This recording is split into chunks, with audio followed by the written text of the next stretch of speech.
नमस्कार, जय हिंद दोस्तों। आज हम संविधान के टॉपिक के अंतर्गत कॉन्स्टिट्यूशनल अमेंडमेंट में खास करके जो फंडामेंटल राइट्स में जो संसद को संशोधन करने की शक्ति प्राप्त है उसको विस्तार पूर्वक चर्चा करेंगे। साथ ही साथ सुप्रीम कोर्ट के जो भी इनसे संदर्भित फैसले हुए हैं उनको चर्चा करेंगे और संसद ने जो भी अमेंडमेंट इससे संदर्भित पास किए हैं उसको आज के टॉपिक में देखेंगे। तो चलिए शुरू करते हैं। आज का जो टॉपिक है संसद की मौलिक अधिकार में संशोधन करने की शक्ति। संसद में सबसे पहले जो इससे संदर्भित वाद आया उसको हम कहते हैं चंपकम दोराईराजन बनाम मद्रास राज्य 1951। मद्रास सरकार ने तत्कालिक जो मद्रास सरकार है उन्होंने शैक्षणिक संस्थानों में ओबीसी वर्ग को आरक्षण दिए थे, मतलब आरक्षण का प्रावधान किए थे, जिसको लेकर के सुप्रीम कोर्ट में वाद दायर किया गया था, याचिका, और उस वाद का नाम है चंपकम दोराईराजन बनाम मद्रास राज्य। सुप्रीम कोर्ट ने इसे समानता विरोधी अर्थात मौलिक अधिकार का उल्लंघन मानते हुए जो ओबीसी आरक्षण की प्रावधान मद्रास राज्य ने किए थे उसको क्या कर दिया, खारिज कर दिया। तो यह पहला वाद है किसमें, सुप्रीम कोर्ट ने। तब उस समय के जो अंतरिम संसद थी जो संविधान सभा के द्वारा गठित था उन्होंने पहला संविधान संशोधन लाया और पहला संविधान संशोधन कब हुआ, 1951 में। अब इसमें क्या हुआ, सबसे पहले इस वाद में जो सुप्रीम कोर्ट ने जो फैसला दिया था, आरक्षण को खारिज कर दिया था, तो उसको आरक्षण को वैध माना। इस अमेंडमेंट में जो 1951 में प्रथम संविधान संशोधन हुआ था, जो मद्रास राज्य ने ओबीसी आरक्षण की प्रावधान दिया था शैक्षणिक संस्थानों में, उसको सही ठहराया। तीसरा चीज है मौलिक अधिकार में संशोधन कर दिया। मौलिक अधिकार में जो छठवां मौलिक अधिकार है संपत्ति का अधिकार। संपत्ति का अधिकार उस समय 7 मौलिक अधिकार में शामिल थी। तो उसके जो आर्टिकल 31 है, आर्टिकल 31 में 2 और आर्टिकल जोड़ दिया, आर्टिकल 31 का और आर्टिकल 31 ख, जो मौलिक अधिकार संपत्ति का अधिकार है उसको सीमित करती थी और ये भूमि सुधार से संबंधित था और जिसमें लैंड सीलिंग का मामला है। तो ये जो है मौलिक अधिकार को सीमित कर रही थी। कौन से मौलिक अधिकार को, संपत्ति के अधिकार को, क्योंकि उस समय संपत्ति का अधिकार जो है मौलिक अधिकार के अंतर्गत शामिल था। बाद में 44वें संविधान संशोधन के माध्यम से उसको वहां से हटा करके 300 का 12 जो भाग है वहां जोड़ा गया और विधिक अधिकार बना। लेकिन जिस समय ये अमेंडमेंट हुआ उस समय तो ये मौलिक अधिकार के अंतर्गत था, आर्टिकल 31, जिसमें व्यक्ति को संपत्ति जो पैतृक संपत्ति है रखने की अधिकार थी। अब चल रहा था चारों तरफ लैंड सीलिंग और भूमि सुधार का मामला। सुप्रीम कोर्ट ने ये इसके बारे में डिसीजन पहले तो नहीं दिया था, लेकिन प्रथम संविधान संशोधन 1951 में इससे संदर्भित फैसला है, मतलब अमेंडमेंट हुआ, वो काफी महत्वपूर्ण था। उन्होंने 31 का और ख जोड़ दिया भूमि सुधार को और 9वीं अनुसूची में डाल दिया गया, क्योंकि 9वीं अनुसूची में उस समय जो भी विषय डाला जाता था वो न्यायिक समीक्षा से परे थे। इस प्रकार से जो 31 का और ख जो है मौलिक अधिकार में संशोधन हुआ। सो संसद जो है पहली बार मौलिक अधिकार में संशोधन किया है। तो इसको लेकर के शंकरी प्रसाद बनाम भारत संघ 1951 में दूसरा फैसला हुआ। सुप्रीम कोर्ट में वाद याचिका दायर किया गया प्रथम संविधान संशोधन के लिए। तो शंकरी प्रसाद बनाम भारत संघ जो है प्रथम संविधान संशोधन को चुनौती दी गई।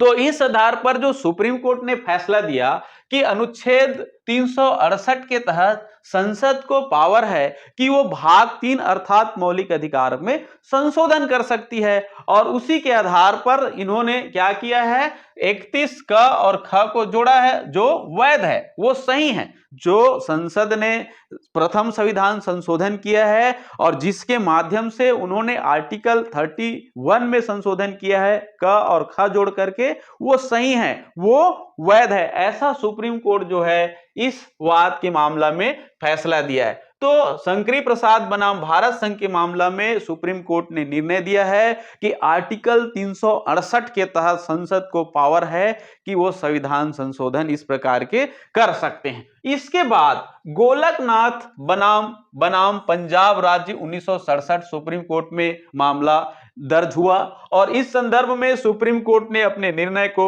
थोड़ा से बदल दिया और सुप्रीम कोर्ट ने फैसला दिया कि संसद जो है मौलिक अधिकार में संशोधन नहीं कर सकती।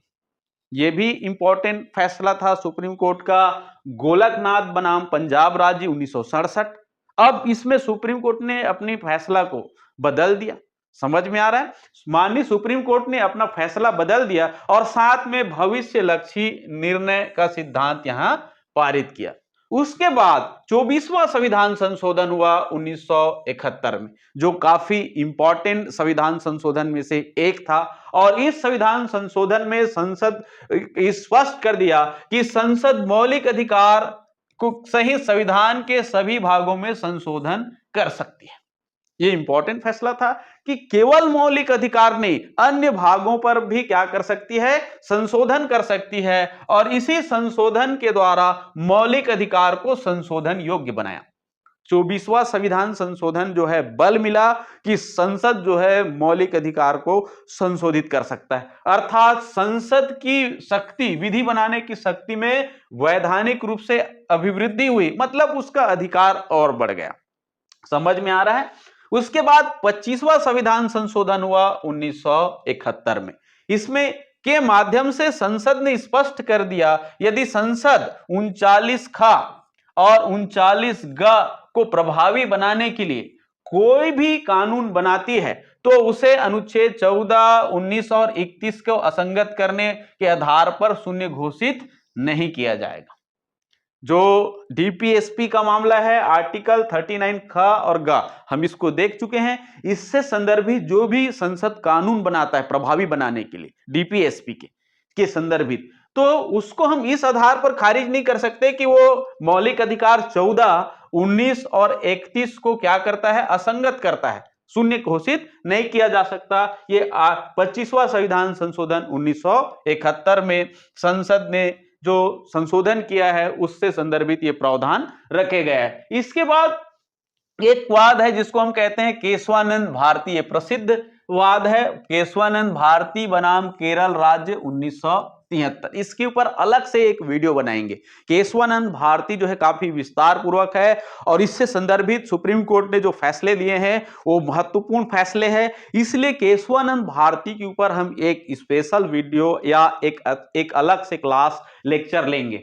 ठीक है, तो क्या है देखते हैं। इस वाद में संसद को संविधान संशोधन भाग 3 में मूल अधिकार को संशोधित करने की शक्ति है, किंतु यह शक्ति असीमित नहीं है। संसद जो है मूल अधिकार में इस प्रकार के कोई संशोधन, अल्पीकरण या नहीं कर सकता जिसमें संविधान की मूल ढांचा को आघात पहुंचे।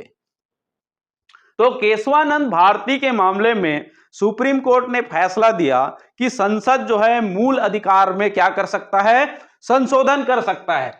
साथ ही साथ संसद जो है ऐसा संशोधन नहीं करेगा जिसमें संविधान के अल्पीकरण होता है या उसे असंगत करता है या बेसिक स्ट्रक्चर को क्या करता है, आघात पहुंचाता है। तो केशवानंद भारती के मामले में सुप्रीम कोर्ट का फैसला महत्वपूर्ण है। उसमें साफ साफ फैसला दिया है कि संसद को पावर है कि वो संविधान में संशोधन कर सकता है, मौलिक अधिकार में संशोधन कर सकता है, लेकिन यह अधिकार असीमित नहीं है, लिमिटेड है। इसमें आप ऐसा नहीं है कि कुछ भी को संशोधन कर सकते हो।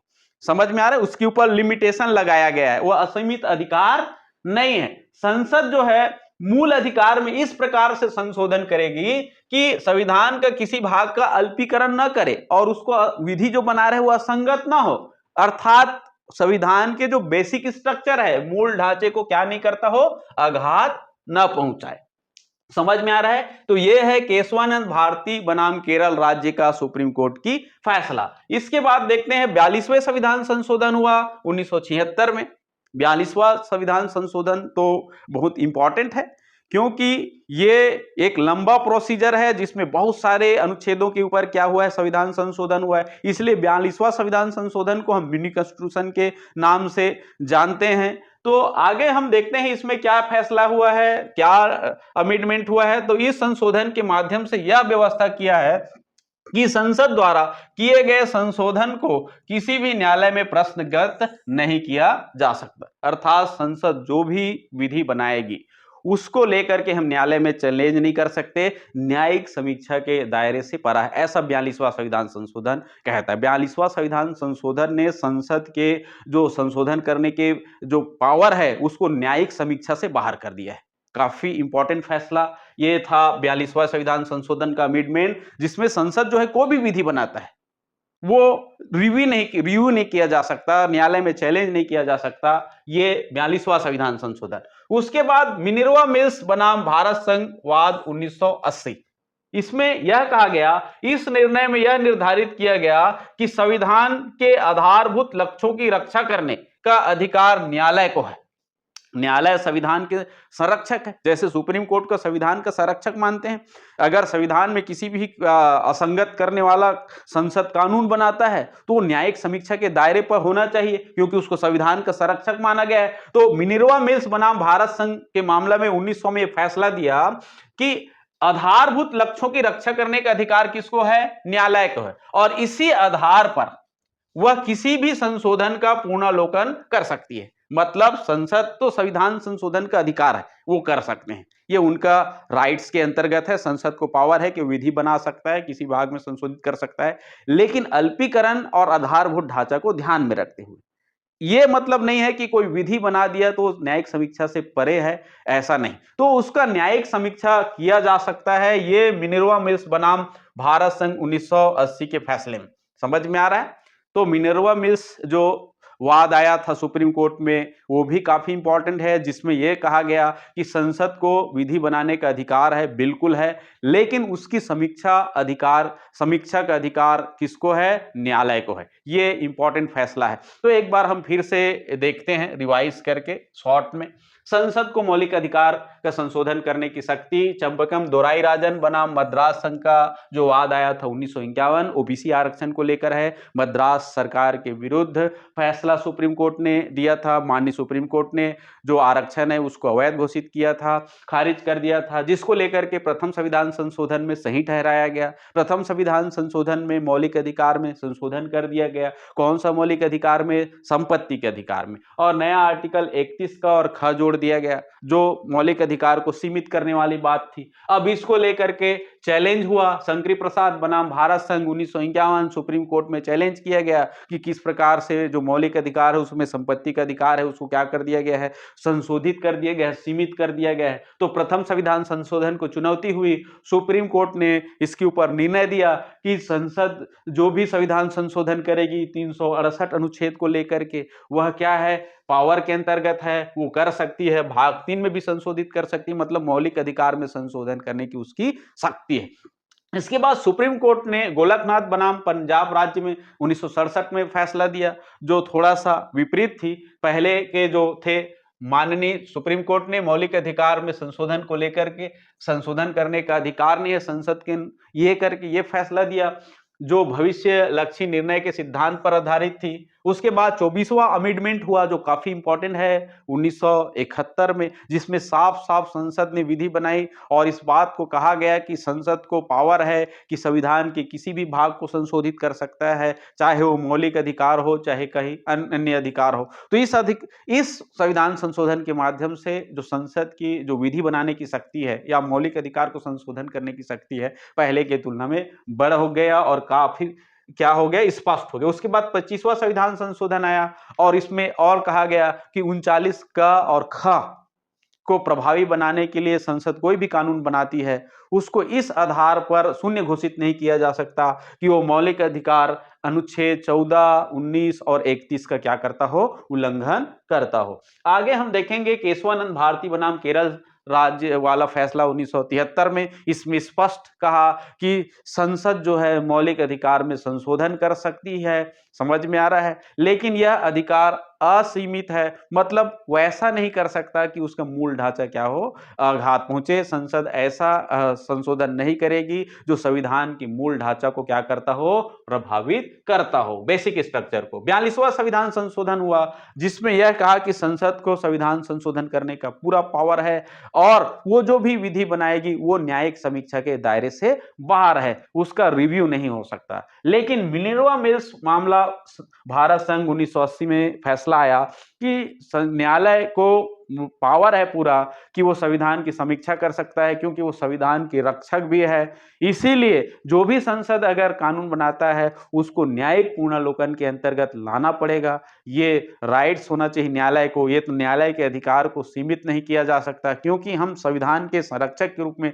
न्यायालय को जब जानते हैं तो माननीय सुप्रीम कोर्ट हो या हाई कोर्ट को न्यायिक रिव्यू करने का अधिकार होना चाहिए। तो आज का टॉपिक काफी इंपॉर्टेंट है। कल के टॉपिक में हम पढ़ेंगे संविधान संशोधन की जो प्रकार है और कितने प्रकार का संसद जो है संविधान संशोधन करती है, उसकी प्रक्रिया क्या होती है। आज का टॉपिक यहीं पर समाप्त करते हैं। जय हिंद,